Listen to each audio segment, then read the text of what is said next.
शादीशुदा को तो पत्नी कहते हैं, अविवाहित को कुंवारी कहते हैं। लेकिन जो विवाह भी नहीं हुआ और श्रृंगार करती है, पहले ये बताइए श्रृंगार किसका होता है? माताएं बताइए, श्रृंगार किसका होता है मालूम? आप लोग लगाती ना श्रृंगार, लगाती है श्रृंगार? श्रृंगार किसका होता है बताओ? नहीं मालूम? आप लोग तो करती हैं श्रृंगार।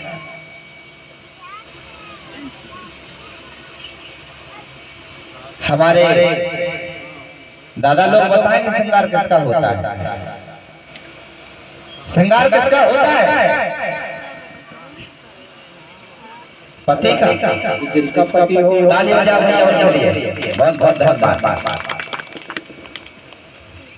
आप लोग श्रृंगार करती हैं, लेकिन श्रृंगार किसका होता है? श्रृंगार पति का होता है।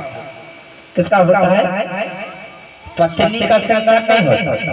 पति तो पत्नी तो लगाने वाली होती है। और श्रृंगार किसका होता है? पति का। जिस दिन आपका विवाह होता है उसी दिन आपका श्रृंगार किया जाता है। किया जाता है कि नहीं? उसके पहले तो नहीं किया जाता।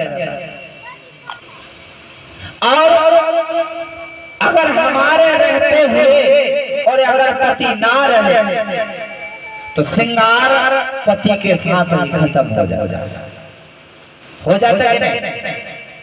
फिर श्रृंगार करने का अधिकार खत्म हो जाता है। फिर हम श्रृंगार नहीं कर सकते। और जो स्त्री श्रृंगार करती है और विवाह नहीं हुआ, बताइए दुर्गा का श्रृंगार करते हैं कि नहीं करते? करते हैं। और पति का मालूम नहीं, बाप का मालूम नहीं, फिर बगैर पति का श्रृंगार करने वाली स्त्री को क्या कहते हैं? नहीं बता? नाचने वाली जानते हैं उसको क्या कहते हैं? ताली बजाओ दुर्गा जी के लिए। ऐसी स्त्री को किसी के विवाह करने की आवश्यकता नहीं है। वह जब चाहे श्रृंगार कर सकती है, जब चाहे ना करे। वह हमेशा किसी पति की आवश्यकता उसको नहीं, क्योंकि उसके रोज पति है कि नहीं? तो ऐसी स्त्री हमारे समाज में उसको कहा जाता है, उसका प्रमाण है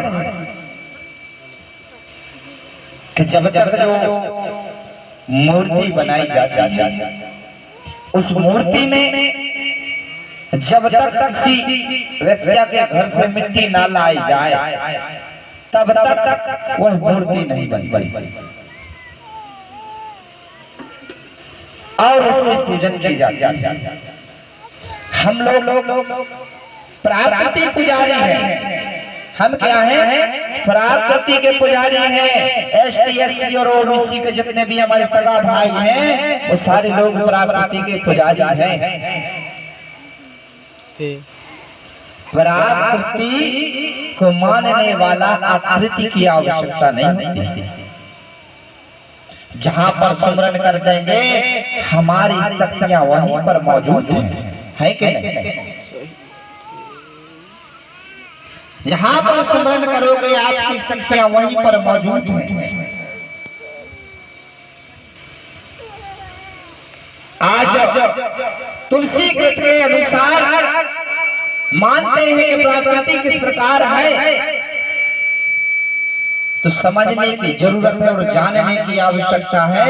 उसमें भी आपके लिए जो लोग दर्शन किए हैं तो प्रकृति का वर्णन किया गया है कि प्रकृति किस प्रकार है, भगवान किस प्रकार है।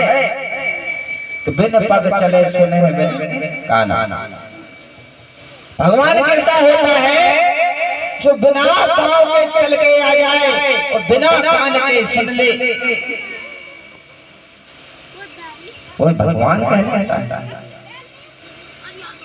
जो बिना पाँव के चल के आ जाए, बिना कान के सुन ले। आज तुम्हारी जो ज्वालाबाई बैठी है, आप कितने भी दूर रहना, लेकिन तकलीफ अगर आ जाए, सिर्फ स्मरण कर लेना तो समझना वो वहीं पर पड़ेगा। ताली तो बजाना पड़ेगा। हम इस प्रकार की शक्तियों के पुजारी हैं, हम दुर्गा के पुजारी हैं। तो आज वो सिंहवाहिनी को हम पूछते हैं, लेकिन दुर्गा को नहीं पूछते। नहीं तो शेर पर बैठी दुर्गा जान आप लोग, शेर पे सवार तो हुई है, लेकिन कौन थी?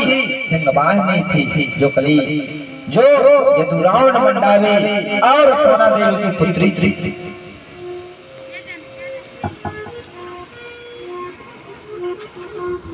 हम मूर्ति के पुजारी नहीं हैं, हम प्रकृति के पुजारी हैं।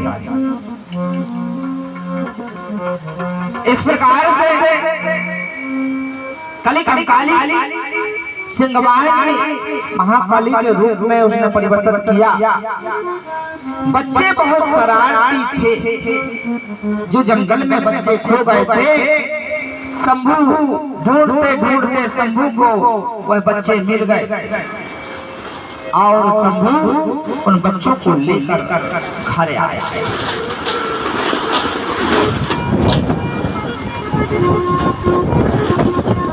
घर पर आ गए, बच्चों को लेकर